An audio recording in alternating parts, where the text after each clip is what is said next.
Don't feel like watching movies, so I'll watch people guess them instead. I don't know how it goes, I think it starts with your show.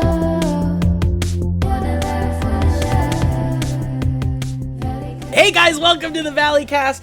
I'm so excited. If you're watching the video, you already know, and if you've read the title, you know. In fact, you probably already know because we've told you about it. Whitney Moore is our special guest today on the show! Don't talk to me till I've eaten this mug. Such a good mug. It's a good mug. I mean... Thank you. It was a birthday gift from my friend Steve, who I miss right. very much. I miss you, and I can't wait to hug you and then never let it go. Please don't. It will never Last be time let I was go. on the Valleycast, I think we talked about getting buried together, and that might happen sooner rather than later. Yeah. It might be We like did. way sooner than we think. Elliot, have you given any more thought to the friend plot? Or is that something you want to participate in, or? It's like anything else. If everybody else is doing it, yeah, I'll hop in at the last minute. Great. We love that hive mind. Yeah. So Joe's not here today. Joe is actually very busy working on the movie game. And he's taking all possible free pieces or work time rather to perfect the game and get it ready for everybody for when we are able to give it to you if you've signed up for the Kickstarter and such. Ellie, you want to take it from here?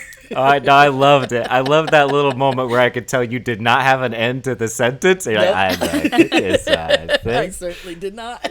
Everybody knows. But if you haven't seen the Kickstarter, there's a link in the description, along with probably sponsors. But yeah, that's what Joe's doing. It sounds like a plug. It sounds like we made it up, but he's actually Kind just of a plug. hunkered down. Yeah, maybe he did it as like I had it. I gotta think work we so turned it hard. into a plug. But, Yeah, but well. that's why Joe isn't with us, and I'm glad I'm not him, because having Whitney around is a goddamn treat, and I miss you so much. And I'm gonna try. I'm already crying, and I'm sorry because I Whitney- want to be funny, but I haven't seen. This is the longest I've ever gone without seeing you, Steve, since we know. met, I and know. I feel very emotional about it. I know, And I it's don't the like same. It. It's the same with me and you, Whitney, as well. And It's the same. I tell you, it is. Elliot, you can cry if you want. I'd be crying, even if the cameras weren't rolling. I mean, it is. It's real. I Anyway. hate it. I hate this fucking stupid pandemic, and I hate not being able to see my friends. It's and, crazy. Man, it's so weird to not have had, like, a movie night. You know, like, something. Like, by this point, we would have seen each other at something, you know? Whether we're watching a movie, or going to some event, or meeting for dinner, or going to Koreatown, or whatever. Or Little Tokyo. Wasn't it Little Tokyo? Where Yeah, for my birthday. the memories. Yeah. I know, it is very weird, and my Aw, offer stands. wait. Jesse and I will lock each other and ourselves inside a lead box for 14 days and go get tested just to be able to smooch you on the face. I'm absolutely there as well, because, you know, we're so deep into this thing, and everybody's kind of got their own comfort levels of doing things and seeing people, and you know, I think we're at a point now too where people are starting to get kind of angry on the internet, and there's like some anger being thrown around, and you know, I mean, I don't know where I'm at with the whole thing. I just know that, like, I'm getting to a point in my personal life where, you know, thank God for Alana, thank the stars for the magical being that is Alana Fickus. She's right off camera. She's right off camera, but she's got headphones on, and she Alana. All right, Thank now you. Thank you. Thank you, Alana, Alana. Whitney says thank you. Elliot says thank you. Thank you, Alana. But yeah, she's just kept me absolutely sane through this. And if it were not for her, I think at this point I would have certainly had risked more to see my friends. I'm really missing. Yeah, I mean, it's important that folks. everybody goes at their own pace, especially because shit's worse than it ever has been. I know. And it's not getting better anytime soon. Yeah.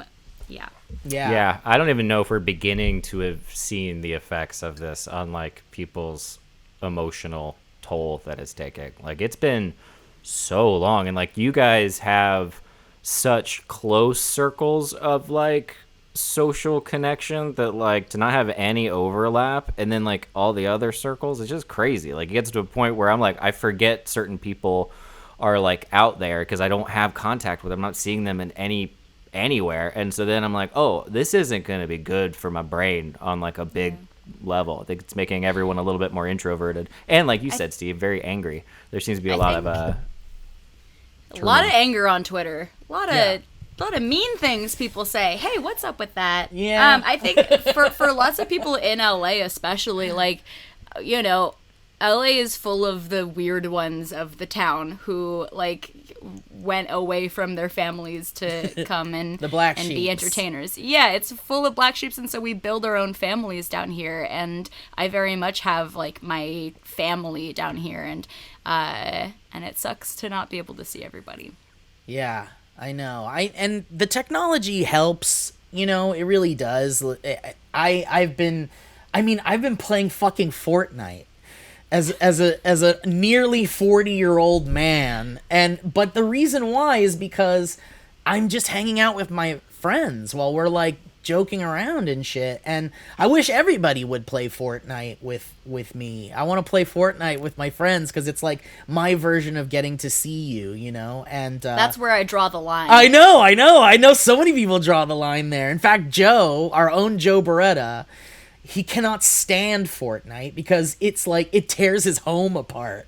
His like his children are obsessed with it, and he has to like regulate time in the house in you know in their schedules for Fortnite. And so he's like, why did it have to be Fortnite? He wants nothing to do with it. But it's pushing Joe and I away, and I think that's his fault. It is.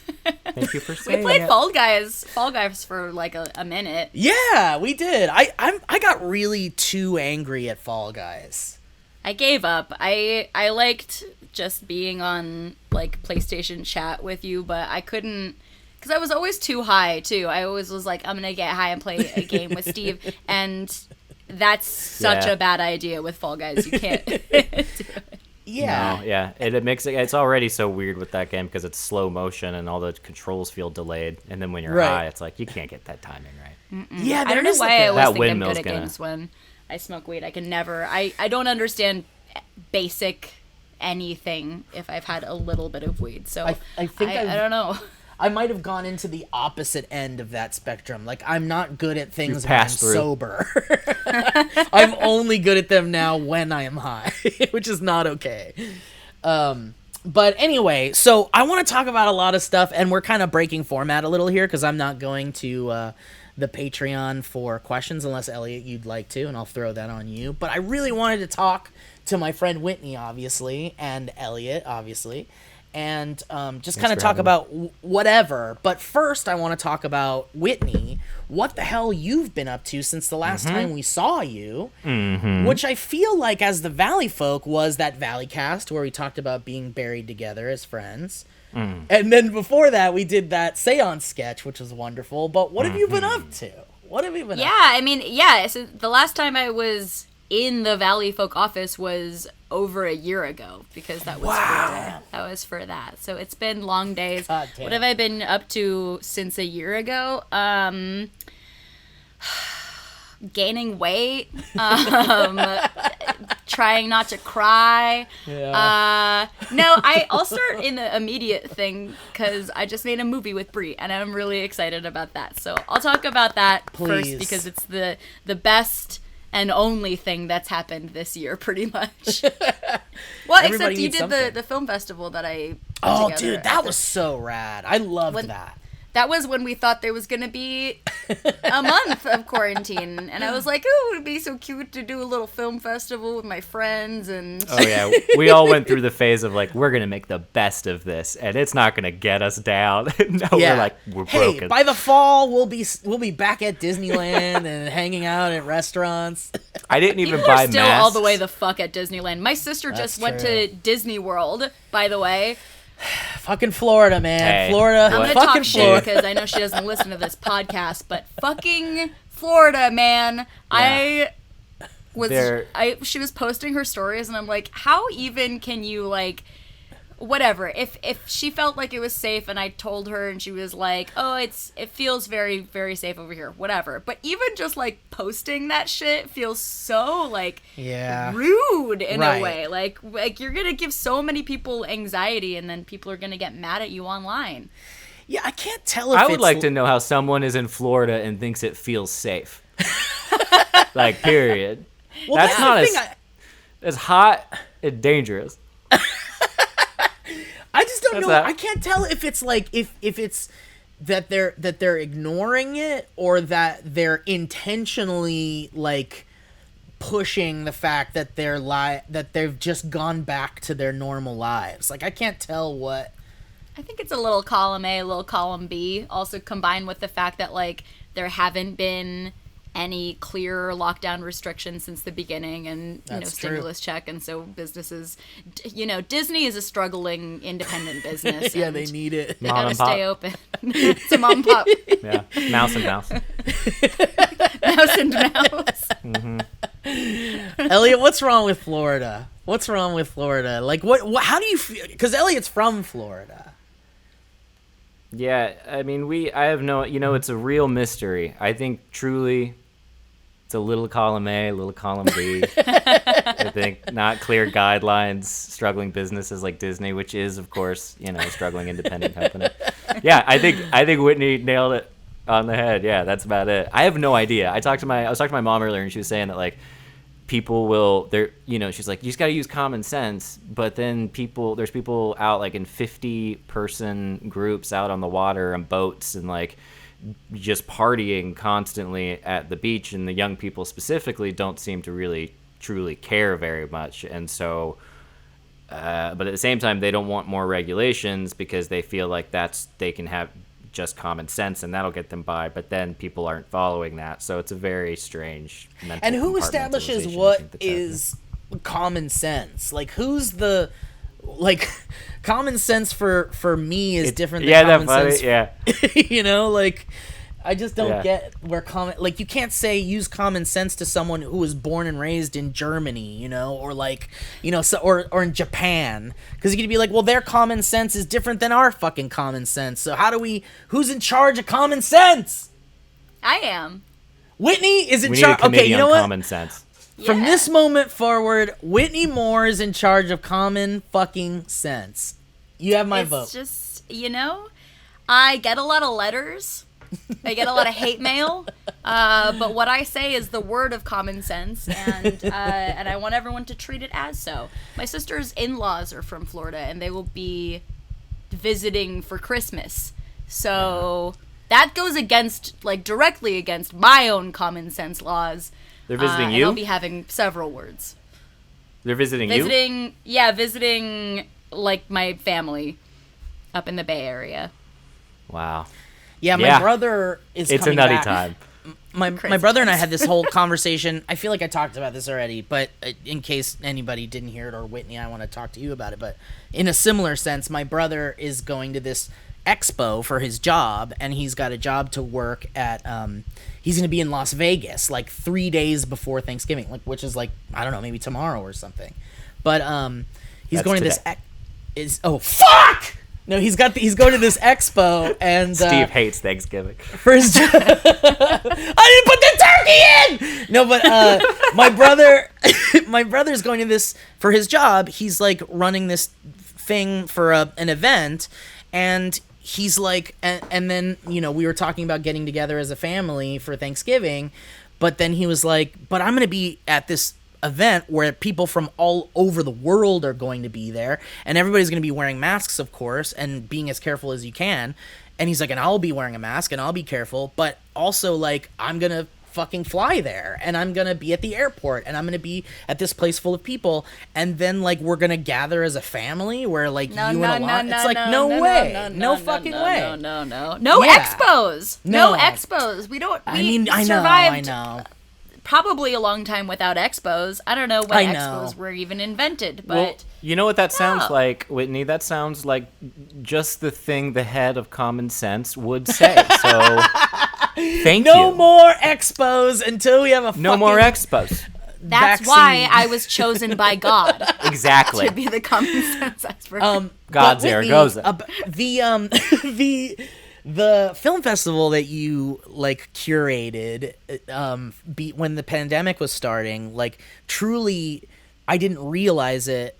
I mean, I kind of realized it, but I realize it more now that it came at such an important time in the pandemic. Like I know that it birthed from the pandemic in some way, but if it weren't for that, I feel like I'd be in a worse place. It just like helped me supercharge my creativity, and you really brought together some really talented, amazing, fine folks.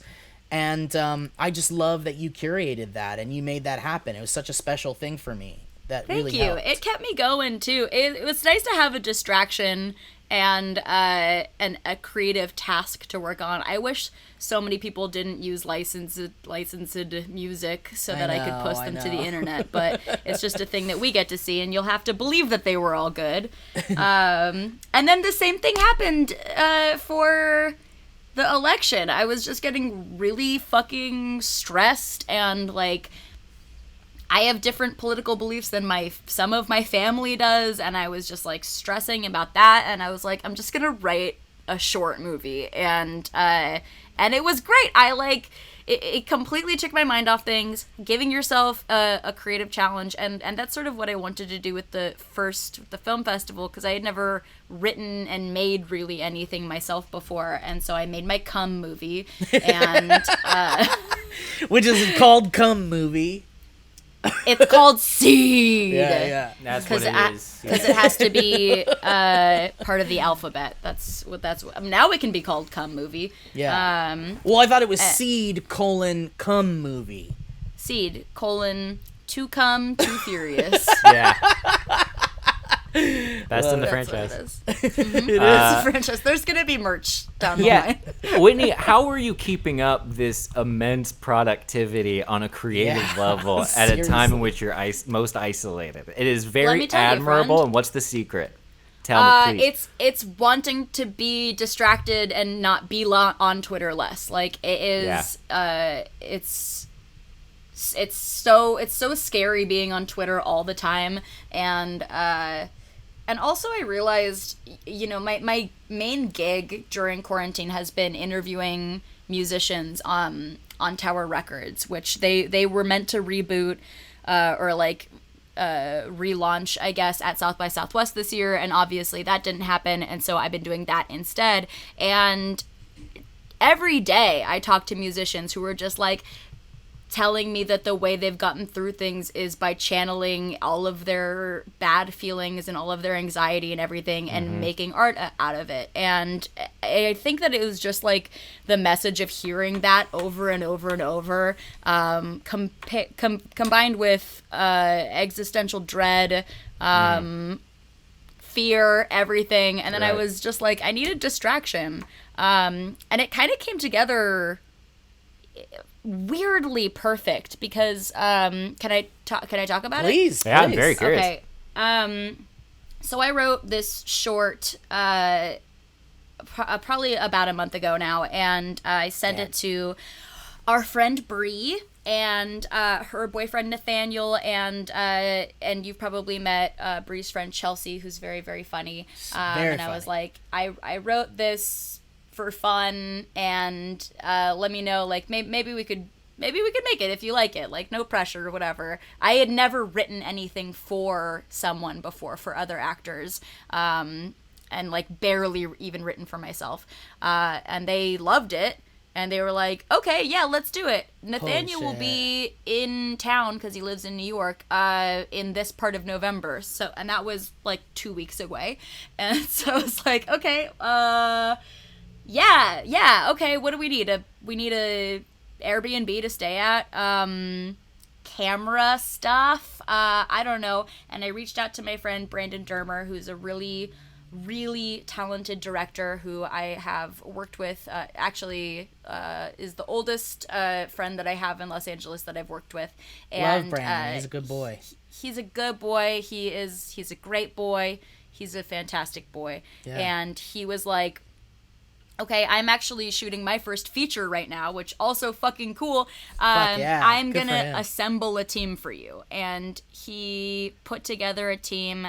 He and his wonderful DP that he works with lent us really nice cameras, and just like they both just within like 2 days we're like, okay, here, we've built you a team. Holy They shit. all want to work for free, and go and make a movie. And so Damn. they assembled a team: D'Angelo Harding and Marcus Millard and Nate, whose last name I forget. Sorry, Nate. Just to have a director, a DP, and a sound person. And we went out. I booked an Airbnb that day, and we went out like a week later and shot it. And I just got Jesus. back last week. So Fucking hell, man. Congratulations. I'm so proud of you. I saw your posts, and it's hard to convey true emotions via text, via comment on a page, but I'm truly so proud of you, because it's you know, I mean, we all talk about making shit like that all the fucking time. And you know, it's all about just doing it. Like literally just fucking doing it, and that's what you did, and I'm so inspired by that. It Thank you, actually Steve. it makes me really angry. Because I cannot make things, and I'll be like, no one can make under these conditions. Like, you have Right. to be, life must be better. And then when I see that you're out doing stuff on kind of a regular basis at this point throughout the year, it's infuriating, and I wish you would stop doing it. No, it's wonderful. right, It is I'll give it a truly rest. inspiring. It's like and it just like the cool part is that you wrote it and then you send it to people, and immediately everyone's like, yes, absolutely, let's do it. And that Yeah. like slap shot, like throw it together, let's make stuff, I think just indicates that there's still a burning desire that people have to create, if not even a bigger one, with everything that's going on. It's very cool. It was so good for everyone just to like we got tested and quarantined, and then like lived all in the same house, and it was such a break from the monotony, and it felt I'm really proud of myself. And I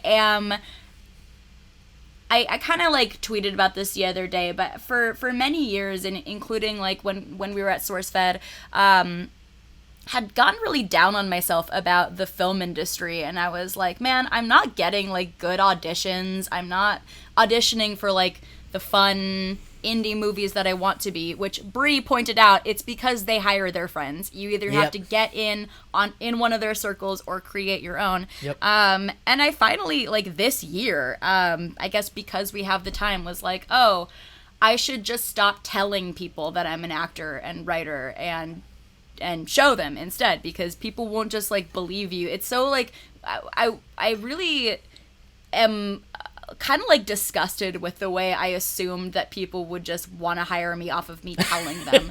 You know, I like, what a stuck up bitch. Like, I should just show them, you know? Like I was so, I don't know why it took me so long, and I also like fully expected everyone to be like, yeah, great, can we change this and this and this? And everyone was really excited about doing it, and even like the team that Brandon assembled for us like didn't act like they were doing me a favor at all. Aww. They were all genuinely excited to be a part of it, and it's fucking good. I'm like, after we shot it, I'm like, we really made something cool, and I'm so excited. it feels really nice to take pride in something that you've made, which is something that, you know, on the hosting grind can, you know, it can be a cheap form of creativity. You're still getting to be in front of the camera, and you're still getting to crack jokes, but like ultimately you cycle through things so quickly. And I was thinking about this with like, you know, all of the digital media stuff that we all have done between us, that you're so trained to just sort of like make something and then throw it away. And it feels really nice to be interested in the long term of something.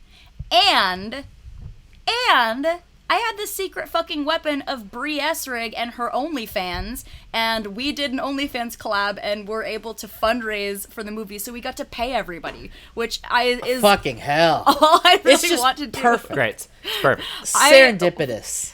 I said we made a video of Brie kissing my foot, and listen, It That's the only way I want to fundraise from now on. It was so fun. I felt so taken care of by Bree. So safe, because I had never done anything like that before. And the fact that we were able to like throw people their day rates, and then also set aside money for festivals and that shit is really expensive. I found out this year that entering film festivals is like a lot of money. And I guess that's probably why like it's like not every single person does it, right? Because there's still like an entry fee. There's like a barrier for entry of that. Yeah, it's so absurd. And I guess like the one way that I heard someone talking about it was it is a way to weed out who is really serious and who isn't. But that also sounds like classism to me. That also sounds like pretty absurd. I'm sure there are grants or whatever, but it was just, I was so impressed by Bree too, like the fact like she's been our money man. Like she's been organizing everything, and the way that she's been able to like market the clips that we made,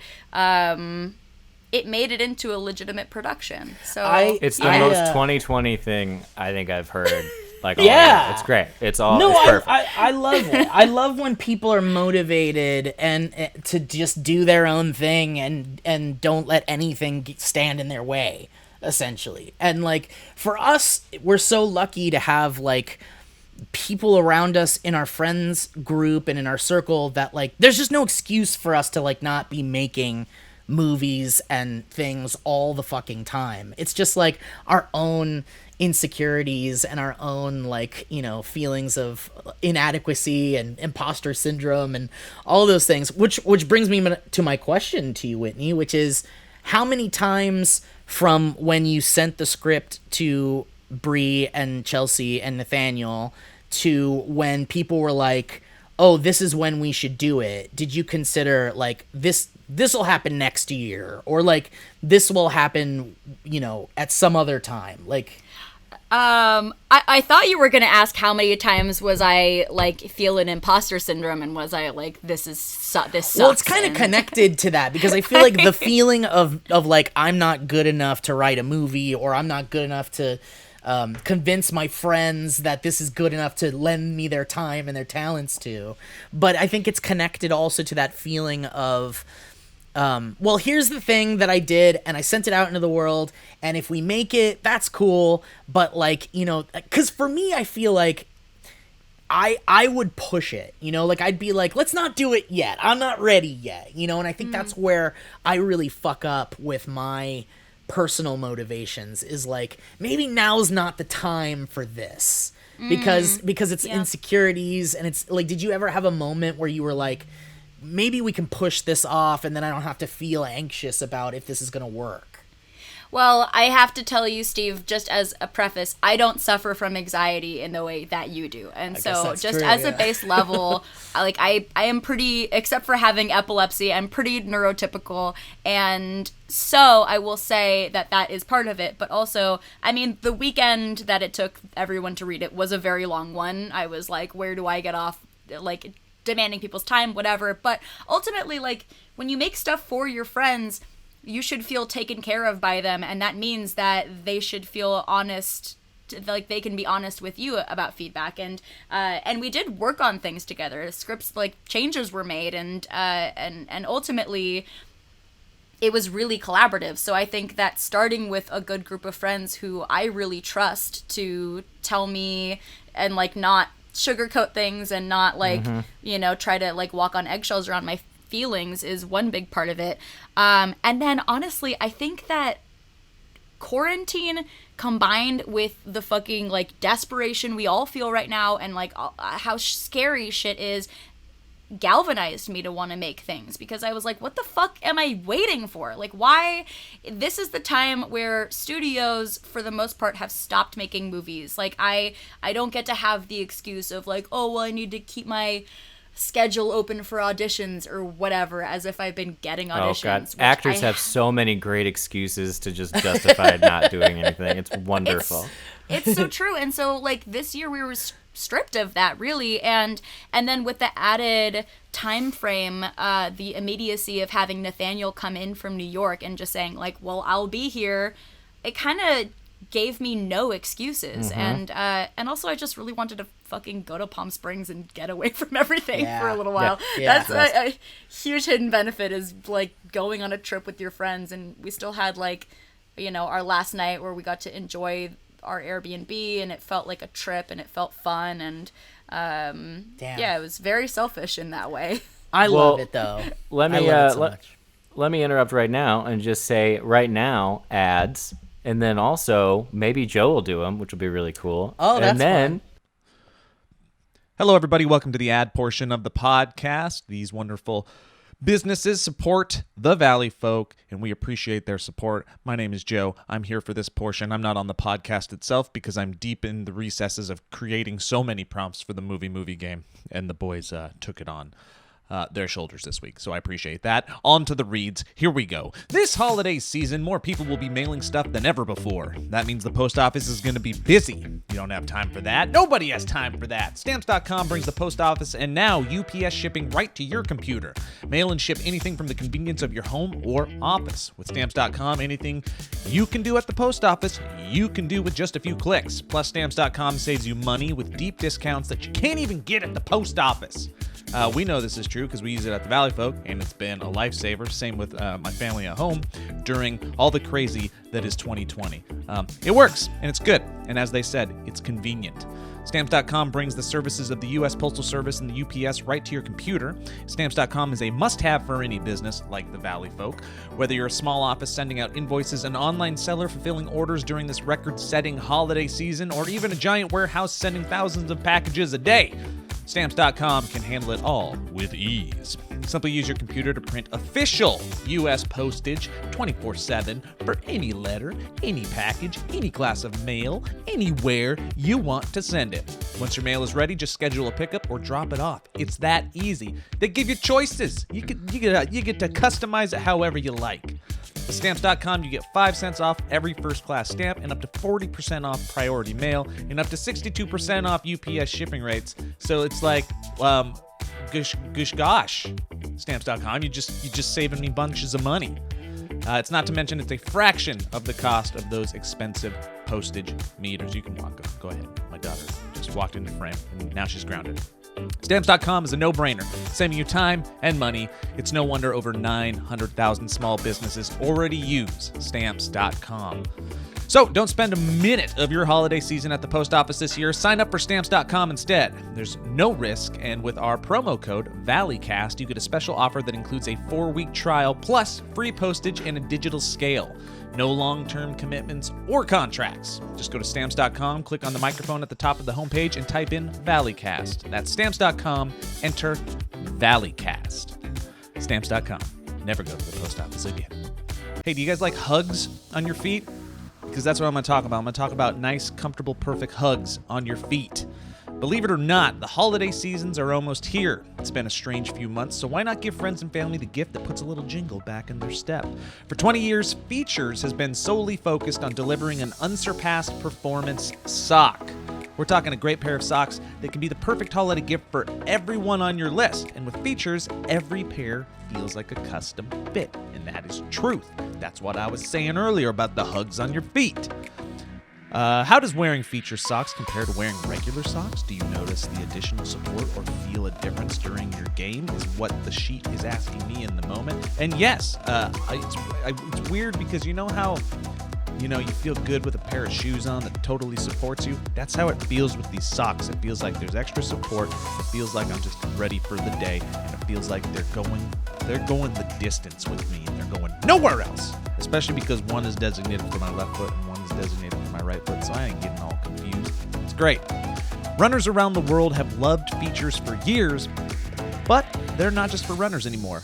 Features elite golf socks will give the golfer on your list what they really want, an edge on the links. Meticulously engineered to keep feet cool, dry, and comfortable, drive after drive. Zone-specific compression for targeted support, no slipping, bunching, or sliding. Anatomical design conforms to the left and right foot for a molded fit that prevents blisters. Features has tons of styles to choose from no-show to knee-highs, ultra-light knit to maximum cushion, and with designs tailored for everyday wear, athletic performance, and extra support.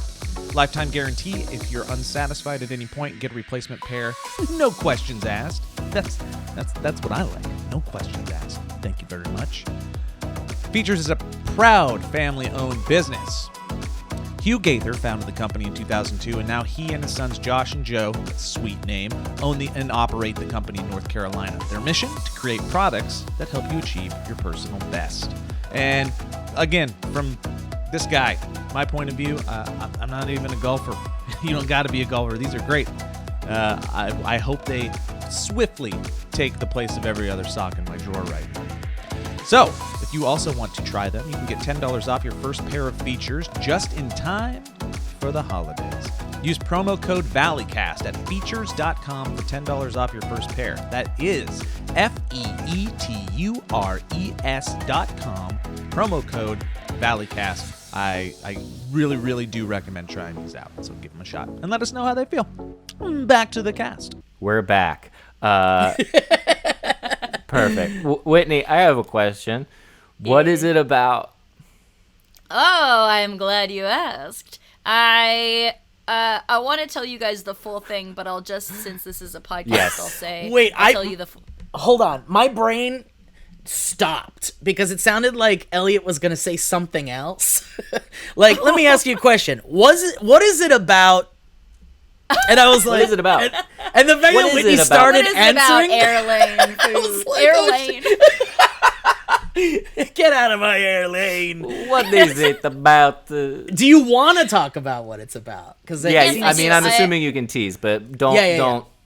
I'll tease it and then overindulge. I'll tell you guys after what it's really about. Oh, I love it. Oh. It is about Bree and I are in a relationship, in a long-term relationship, and we go to Palm Springs to have a little romantic getaway. And Bree invites her friend Bo, who is played by Nathaniel, and we end up having a threesome on the first night.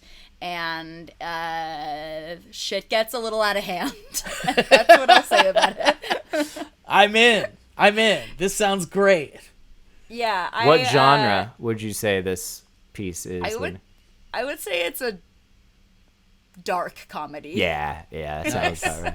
Nice. I was gonna say, I don't think it's a Whitney Moore joint if it's not dark and comedy in some way.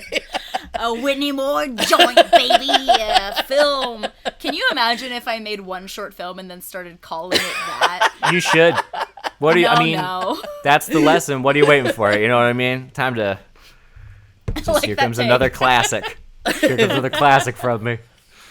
I can't. I'm So excited to see is there a projection on when it will be released, or is that too early to know?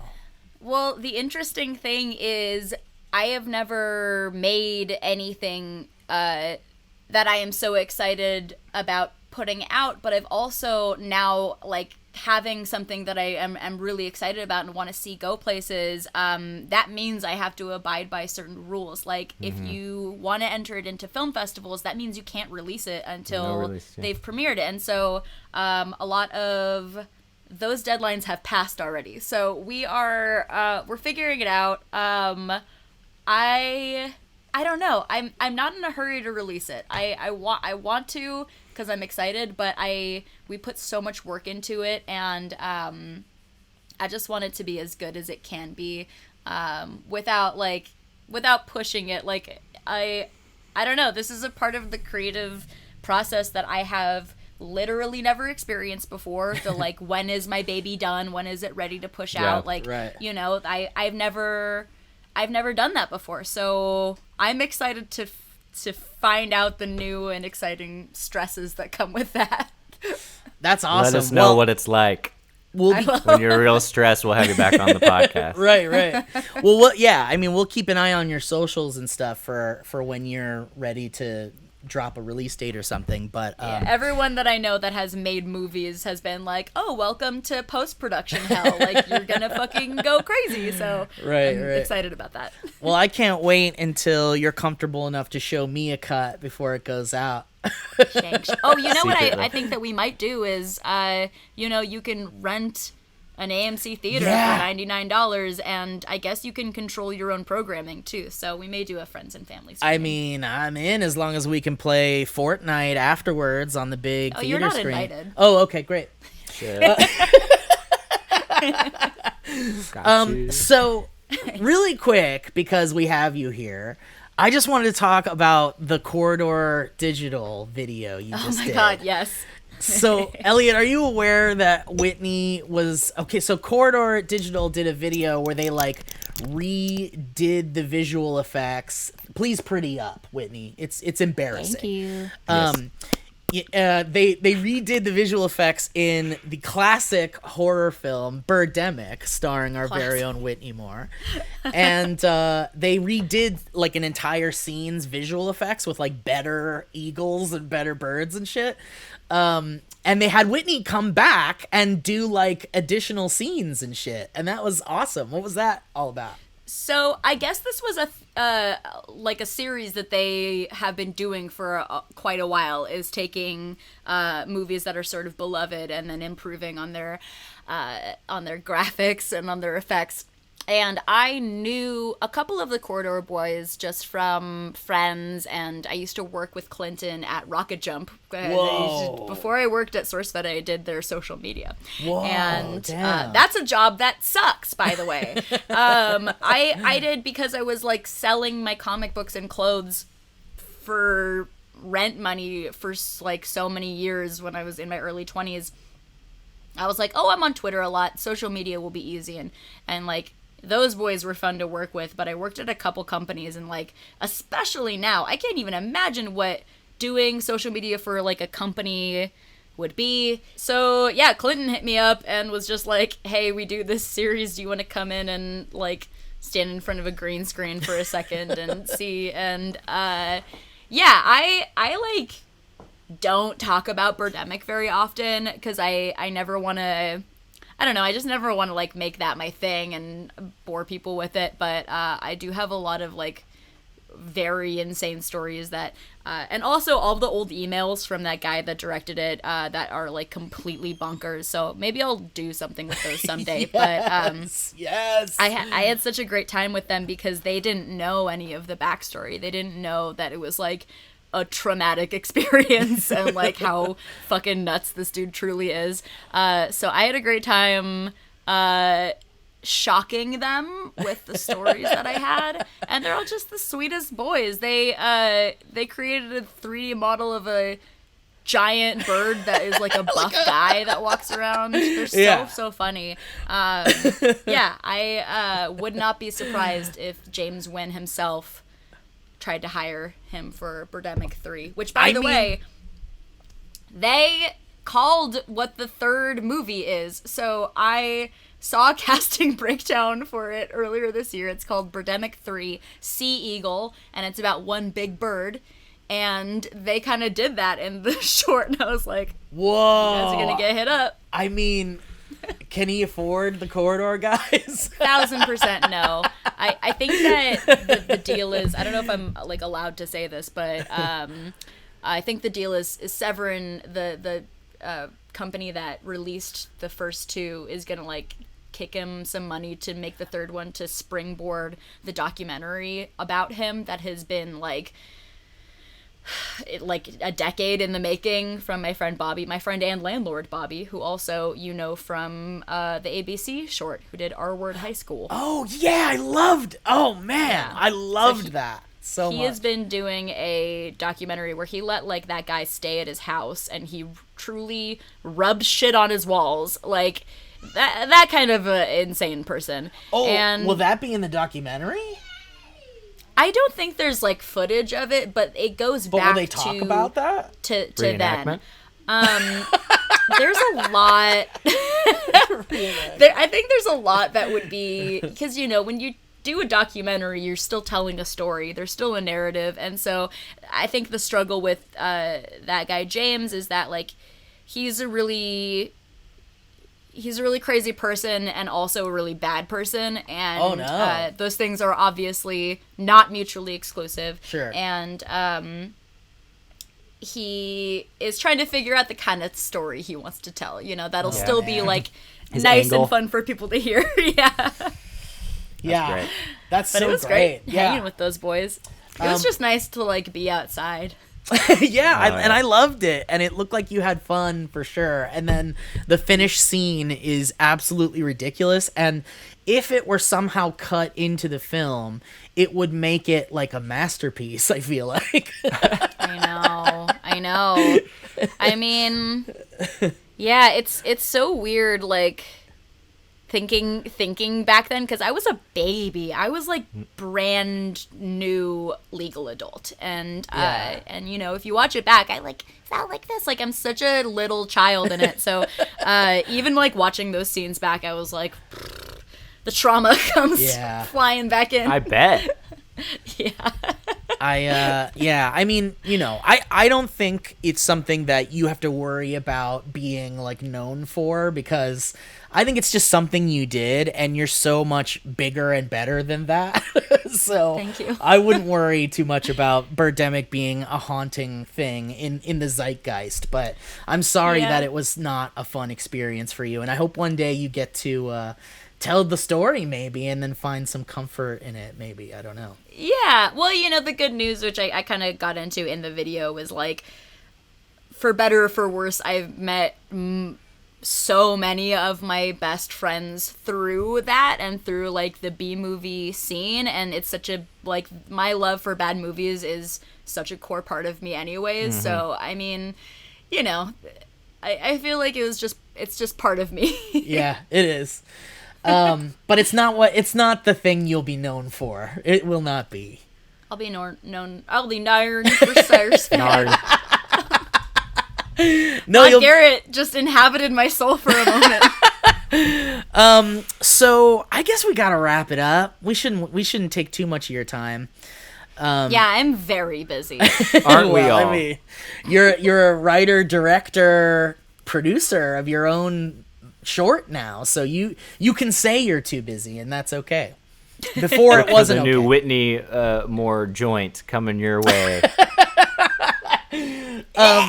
But I just love you so much, Whitney, and we got to figure some way to see each other very soon, and at least maybe before the new year or something. Yeah.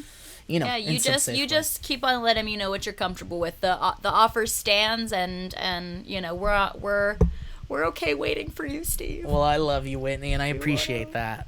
In the meantime, though, Whitney, make sure you check out The Phenomenon, the new documentary about UFOs on Amazon. Before we started recording, Steve wanted me to bring him back to it. We haven't mentioned it. We got distracted. But it is the greatest UFO. It is the best UFO documentary of all time. It just came out recently. It's on Amazon. You gotta check it out. It'll make you a believer.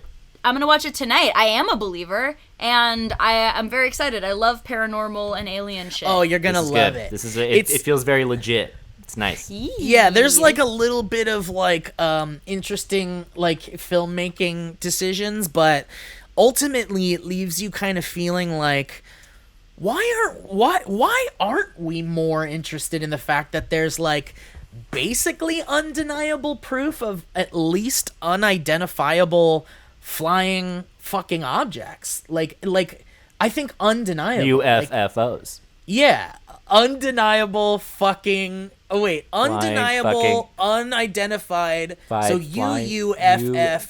UFFO. UU. I'm also very interested in USOs. Oh. Unidentified submerged objects, things in our ocean that we don't know about. Oh yeah. I mean, and we know there's tons of things about our oceans we don't know about. There's depths that humans have not been to. I'm gonna go there tonight. But yeah, really, I'd love for you. Okay, so here's the deal. Watch the documentary, Whitney, if you have time, when you have time, and then we'll come back and we'll do another podcast, another Valleycast, where we just talk about it, because I could talk endlessly about so many things, and I really want to. So I'll just lock them away until you see it, and then we can all talk about it. Yeah, I'm very excited. I love this shit. I eat it up, and shout out to also Last Podcast on the Left, one of my favorite podcasts about true crime and also a lot of paranormal and alien shit. Yeah. Really, really good. Hell yeah. Hey, do you want to see my runes before Yes, I please. go? I just got these in the mail, and I'm really excited. I was about hoping them. we'd see some runes on the show today.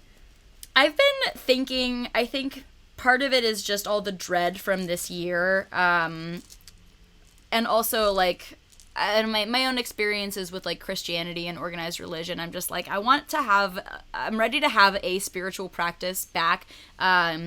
And I know that, like, sage is problematic because it's, like, endangered now because they sell it at Urban Outfitters. And, like, I want to touch something that is, like, you know, close to my roots. And so I bought these runes, and they're made out of slices of deer antler. Whoa! Wow. Yeah. So the Norse people would just, like, kind of use them to scry in the way, like, tarot people do, and I'm reading a book right now about the history of it, because I use tarot just as like a little game I like to play with myself, just a little like, what am I feeling about this thing type of game. But Tarot rules. runes, Tarot's great. Runes though have like each single one has like a whole bunch of like mythology attached to it from like Old Norse mythology, which I'm already super interested in and is metal as fuck. Yeah, so it is. I am reading about it, and that's my that's the thing that I'm learning about right now. I fucking That's so love cool. that. So cool, Whitney. All I've ever known about runes is like, you know, video game shit where it's like find the runes and it's magical and there's some sort of magic associated with runes, but I don't know much more about it other than it's like kind of a language, I guess. Yeah, each thing just means something, and it's crazy. Even in the like 2 chapters that I've read of this book so far, it's so crazy how much is directly lifted for like Lord of the Rings, like every single fantasy thing. I'm just like, oh, I know all of this already. right. And D&D and all of that shit, basically any fantasy thing. Yeah. Please teach me all your ways about runes at some point. I'd love to. How do you spell it? Runes? Is it R-U-N-E-S? Is that, am I thinking of the right word? Okay. Yeah. What you weren't thinking of R-U-I-N-S. Runes. U-F-F-O. Unequivocally unidentifiable fucking flying objects. Guys. Undeniably unidentifiable. Identified. Well, anyway. All right, Whitney. Well, thank you so thank much you. for coming. Where can people find you? Where would you like people to go to see you? Oh Lord, okay. Instagram is good. Whitney S. Moore. Also, I would like to plug that I started doing a newsletter in July, and it's been so much fun. You can sign up at gimmemore.com, a website that I also been doing a lot of organizing for myself. And every week I recommend some new music or like art Instagram accounts that I like, or books or alcohol or like whatever the fuck I want to talk about. So if you think that you like things that I like, sign up. I also post pictures that are sometimes sometimes